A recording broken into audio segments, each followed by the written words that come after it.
है संभल से, जहां जनपद के मुख्यालय बहजोई पर मुख्य चौराहे पर इन्वर्टर बैटरी की दुकान में कुमल लगाकर चोरों ने लाखों की बैटरी के सामान उठा ले गए। पीड़ित ने शनिवार को अज्ञात के विरुद्ध तहरीर दी। पुलिस रिपोर्ट दर्ज जांच कर रही है। आपको बता दें कि बहजोई थाना क्षेत्र के निवासी हामिद की इस्लाम नगर चौराहे पर इन्वर्टर बैटरी की दुकान है।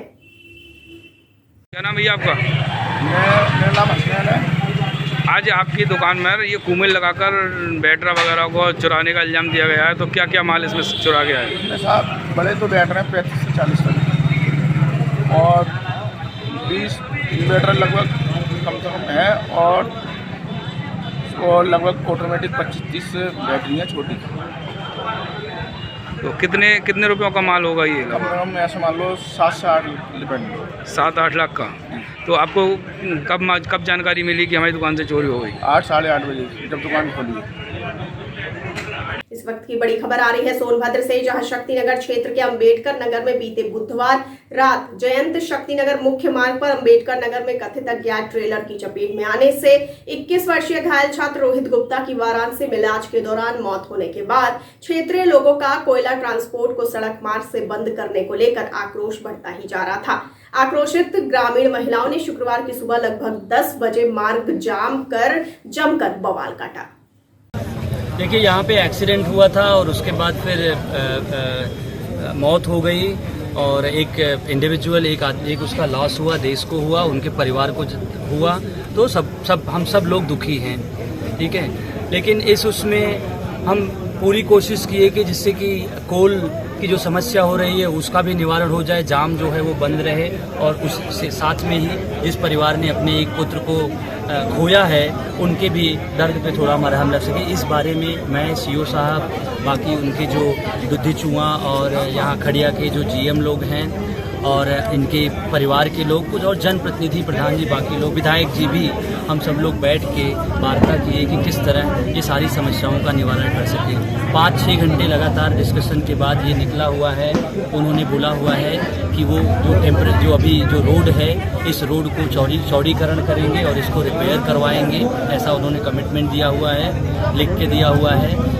इसके अलावा उन्होंने बोला हुआ है कि ऑल्टरनेटिव रूट खोजेंगे, जिसके कारण कि जो गांव के लोगों की समस्याएं हैं, रेगुलर यहाँ पे बड़े बड़े ट्रक्स चलते हैं, एक्सीडेंट की जो समस्या और पोल्यूशन की जो समस्या होती है उसका निवारण हमेशा के लिए हो सके। तीसरी बात है, परिवार में वो बच्चा पढ़ा लिखा बड़ा था तो उस परिवार को खाने पीने इसकी समस्या के लिए उन्होंने कुछ कॉम्पनसेशन और उसके साथ उन्होंने बोला हुआ है आउटसोर्सिंग में उनको नौकरी देंगे। इसके अलावा भी 2-3 कमिटमेंट उन्होंने किए हुए हैं कि यहाँ पे एक वो पार्किंग बनाएंगे जिससे रोड पे रेगुलर जो पार्किंग होती है और उसके कारण जो जाम लगता है और एक्सीडेंट और पोल्यूशन होता है उसके लिए न ही सिर्फ NCL, बाकी सारी परियोजनाओं से भी मैं ये रिक्वेस्ट करूंगा और उनको कोशिश करूंगा कि सभी लोग पार्किंग बनाएं, जिससे कि जनमानस की जो समस्याएं हैं उसका निवारण हो जाए। रोड का चौड़ीकरण करें, जो उनके अंदर के रोड हैं उन रोडों को रिपेयर करें, जहां से भी फंड जैसी भी व्यवस्था हो, और पोल्यूशन पे कंट्रोल करें, क्योंकि अल्टीमेटली कोई भी डेवलपमेंट कोई भी वो जनता को साथ में लेके होना चाहिए। इस तरह से इन गाँव वालों की जो भी समस्याएँ हैं, जब तक प्रशासन, शासन, पुलिस है, हम सब लोग हमेशा इनके साथ हैं और रेगुलर आके ऐसे वार्ता करते हुए वार्ता के थ्रू आपकी समस्याओं का निवारण करते रहेंगे।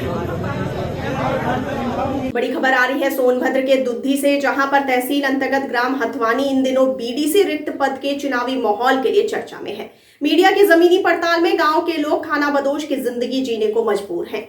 सऊडी में दक्षिणी टोला के रहवासी लगभग 20 घर एक हैंडपंप के सहारे जीवन यापन कर रहे हैं। आजादी के 75 वर्ष बीत जाने के बाद ग्राम पंचायत के विकास में लाखों करोड़ों रुपए पानी की तरफ बहा दिया गया, परंतु जमीनी हकीकत विकास को मुंह चिढ़ाती नजर आ रही है।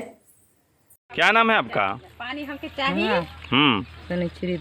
शनिचरी देवी यहाँ पानी लेने आई हैं। इस कौन सा गांव है ये? हाँ, सऊडी। यहाँ कितना चापाकल है? एक ही चापाकल है। तो उतना दूर से जो है हैंडपंप पे पानी लेने आ रहे हैं। कितना इस क्षेत्र में कितने आबादी होंगे लोग, कितना घर होगा यहाँ? उधर से 10 घर के बीच में है, 10-12 घर के बीच में। तो हजारों आबादी पे जो है एकमात्र चापाकल है, कैसे आप लोग पानी पीते हैं? पीते हैं हैं सांस इस- दिक्कत से, दिक्कत होता है काफ़ी। नहाने के लिए और फिर पीने के लिए, माल मूल से पीने का। तो अब आप लोग को क्या समस्या होता है इधर पानी के लिए इतना दूर आने में, कैसा महसूस होता है? क्या होता है, दिक्कत पड़ता है। दिक्कत होता है, क्या चाहते हैं आप लोग? हम लोग पानी चाहते हैं, दूसरा कुछ नहीं। जैसे पानी रह जाते हैं भाई, आदमी कभी भी भर लेता है, कभी पिया सकता है माल मवेशी। आपका कहाँ के रहने वाले हैं? साउदी। ये इस गांव में आप ये पानी जो है जग में रखे हुए हैं, ये इस तरीके का गंदा पानी जो है मैला दिख रहा है। ये कहाँ का पानी है? चापाकल का। इसी पानी को आप लोग पीते हैं? इसी पानी पी रहे हैं। तो ये विषैला पानी जो है पीते हैं आप तक जो है यहाँ पे कोई शुद्ध जल का कोई व्यवस्था यहाँ नहीं है? नहीं है। इसी से खाना पीना सब कुछ होता है? इसी से सब कुछ। क्या चाहते हैं आप? शादी ब्याह चल रहा है सब इसी पानी से। क्या चाहते हैं? हमको फ्रेश पानी चाहेगा, हल्का, मतलब साफ़ पानी की आप मांग करते हैं ना? हाँ। तो इसके बारे में कभी कोई जो है सक्षम अधिकारी आपके यहाँ इस पानी का, गंदे पानी का कोई नमूना वगैरह कोई लेकर के नहीं गया कि ऐसा पानी गंदा कैसे आ रहा है? नहीं, कोई भी नहीं गया। और कोई बोलते हैं कि इसको बस सही करवाइए, तो कोई अभी सही नहीं करवाए हैं। ये कितने समय से आप लोग पी रहे हैं ये पानी? ये तो बहुत दिन से हम लोग को पी रहे हैं यहाँ इस पर। फिर भी मतलब कितना समय हो गया है? ये तो 5 साल के बाद 5 साल हो गया। लगभग 5 वर्षों से इसी गंदे पानी का सेवन कर रहे हैं। कुआं से करे, कुआं भी भट गया। कितने आबादी हैं इस हैंडपम्प जहाँ पानी आप लेते हैं यहाँ से, उस हैंडपम्प के सहारे मतलब कितने घर हैं? इतना हमारे घर 15-20 घर। हाँ, 10 घर। 10 घर हैं। इसी गंदे पानी को सारे लोग पीते हाँ, हैं? इसी पी रहे हैं। करनाल के कस्बे निसिंग में अनाज मंडी रोड पर करीब 88 लाख की लागत से बनने वाली नगर पालिका के नए भवन का निर्माण कार्य 3 साल बाद भी अधर में लटका हुआ है। 3 साल में भवन की नींव भी पूरी नहीं हो पाई है और पिलर में जो सरिया लगाया गया है अब वह भी जंग पकड़ने लगा है। मामले को लेकर जब नगर पालिका के सचिव शैलेंद्र शर्मा से बात की गई तो उन्होंने बताया कि बढ़ती महंगाई के कारण बिल्डिंग बनाने का मटेरियल महंगा हो गया है। मटेरियल की कीमत बढ़ने के कारण इसका रिवाइज एस्टीमेट भेजा गया था निदेशालय को। उनमें वहाँ कुछ ऑब्जर्वेशन लगी थी जिन्हें अब दूर करके दोबारा भेजने के लिए जिला नगर आयुक्त को भेजा गया है। तो क्या कुछ उम्मीद है कब तक जो है इसकी जो अप्रूवल है वो हो जाएगी? विद इन मंथ की संभावना है कि इनकी अप्रूवल आ जाएगी, वह काम शुरू किया जा सकेगा। बड़ी खबर आ रही है अलीगढ़ से, जहां थाना दादो क्षेत्र में इलाके के गांव हुसैनपुर शाहजहांपुर में एक दर्दनाक हादसा सामने आया। बताया जा रहा है कि बरसात के मौसम में स्कूली बच्चे प्राइमरी स्कूल से पढ़ने के बाद अपने घर वापस लौट रहे थे। उसी दौरान एक निर्माणाधीन मकान की दीवार बरसात होने के चलते भरभरा कर दीवार के पास से गुजर रहे स्कूली बच्चों के ऊपर गिर पड़ी। बताया जा रहा है कि दर्दनाक हादसे में निर्माणाधीन मकान के नीचे करीब 6 स्कूली बच्चे दब गए, जिसमें 2 स्कूली बच्चों के मलबे के नीचे दबकर मौके पर ही दर्दनाक मौत हो गई, तो वहीं 5 बच्चे गंभीर रूप से घायल हो गए। दिनांक 29 जुलाई को दोपहर 3-4 बजे के आसपास थाना दादो क्षेत्र के गांव हुसैनपुर शहजादपुर से सूचना प्राप्त हुई कि गांव में बारिश के कारण नवनिर्मित दीवार ढहने से गांव के ही 6 बच्चे जो आसपास खेल रहे थे वो दब गए और दबने के कारण 2 बच्चों की मृत्यु हो गई है। जो बच्चे खेल रहे थे उनकी उम्र 8 से 12 वर्ष के बीच में है। सूचना मिलते ही पुलिस व प्रशासन के अधिकारी मौका मुआयना करने पहुंचे। मृतक के परिवारजनों के साथ संवेदना प्रकट करके आगे की विधिक कार्रवाई प्रस्तुत की गई है। बाकी बच्चों का इलाज कराया जा रहा है और वो खतरों से बाहर है। मृतक के शव को मोर्चरी पहुंचा दिया गया और पोस्टमार्टम की कार्रवाई की जा रही है। बड़ी खबर आ रही है झारखंड से, जहां जमशेदपुर के उलीडी थाना क्षेत्र निवासी एक महिला जो दिहाड़ी मजदूरी का कार्य करती है, उनके साथ ही राज मिस्त्री के द्वारा यौन शोषण का प्रयास किया जा रहा है। इसके खिलाफ महिला ने भाजपा नेता विकास सिंह के सहयोग से उलीडी थाने के समक्ष प्रदर्शन किया। बताया जाता है कि महिला रेजा का काम किया करती है। यात्रा में था तब ममता ने मुझसे संपर्क किया था।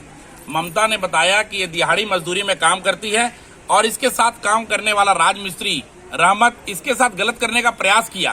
काम के दबाव में, पैसे के पेमेंट नहीं देने के दबाव में इसको झांसे में लेकर गलत करने का प्रयास किया और उसका एक वीडियो बना लिया।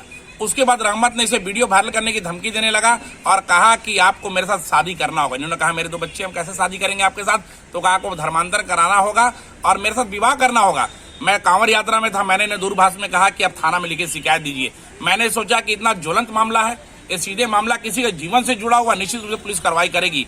लेकिन 21 तारीख को दिया हुआ दरखास्त में आज तक कोई कार्रवाई नहीं हुई। महिला आज रोते बिलखते हमारे पास पार्टी के कार्यालय में आई, भारतीय जनता पार्टी के ओलीडी मंडल के कार्यालय में आई और फिर बोलने लगी कि पुलिस कार्रवाई नहीं की। आज हम लोग पुलिस के पास आए हैं मांग करने के लिए और मैं आपके तरफ से बताना चाहता हूँ कि मैं आज थाने में जानकारी दिया हूँ, नहीं तो कल हम लोग एसएसपी साहब से मिलेंगे, उसके बाद भी कार्रवाई नहीं हो तो ये महिला बीच सड़क में उतरने का काम करेगी। अवस्था में रहते हैं, ठीक है। 13 नंबर में रहने वाला रहमत मेरा साथ में कोई गलत करे और वीडियो बना के छोड़ रहे हैं। तो बार बार धमकी देता मेरे को कि तुमको शादी करके ले जाएंगे, नहीं तो कहीं से उठा के ले जाएंगे। क्या साथ में उसके साथ में काम करते थे क्या आप? उसके साथ में मिस्त्री का काम करता, हम रेजा का काम करते। अच्छा, फिर इसी के बीच में और मेरा वीडियो भी बना लिया है और अभी वायरल भी कर रहे हैं। क्या वीडियो बनाया है? क्या वीडियो बनाया वो तो हम नहीं देखे हैं, मगर बगल देखता है तो बता रहे हैं ना हमको। अच्छा। ऐसा है वीडियो, ऐसा है वीडियो, मगर मेरा सामने खुल के अभी तक वीडियो आया नहीं है। तो क्या बोलता है क्या आपको? अभी हमको बोलता है कि शादी करेंगे, ले जाएंगे। और आप पहले से शादीशुदा हैं? हाँ, पहले से तो हम शादीशुदा है, 2 बच्चा का माँ है। कब से काम कर रहे थे साथ में आप? ज्यादा दिन नहीं काम किए हैं, कुछ 2-4 दिन काम किए हैं बस। कहाँ रहते हैं आप? जिमना बस्ती। थाना में कंप्लेन किए थे? हाँ, थाना में भी किया था, वहाँ भी किया था। थाना वाला क्या बोल रहा है? थाना वाला तो एक बार फोन करके 3 नंबर मांगा, उसके बाद फोन नहीं किया। बोलता फोन किया था तो एक ही तो मोबाइल हम लोग के पास है, ज्यादा मोबाइल तो है नहीं। अभी आप क्या चाह रहे हैं? अभी क्या हमको नहीं दिलाइए, इंसाफ चाहिए। हाँ, इंसाफ चाहिए। क्या धमकी भी देता है? हाँ, धमकी भी देता है, मेरा 2 बच्चा भी है और लोग को भी धमकी देता है। तो ये थी इस वक्त की बड़ी खबर। आगे खबरों के लिए बने रहिए TTN 24 के साथ। मुझे दीजिए इजाजत, नमस्कार।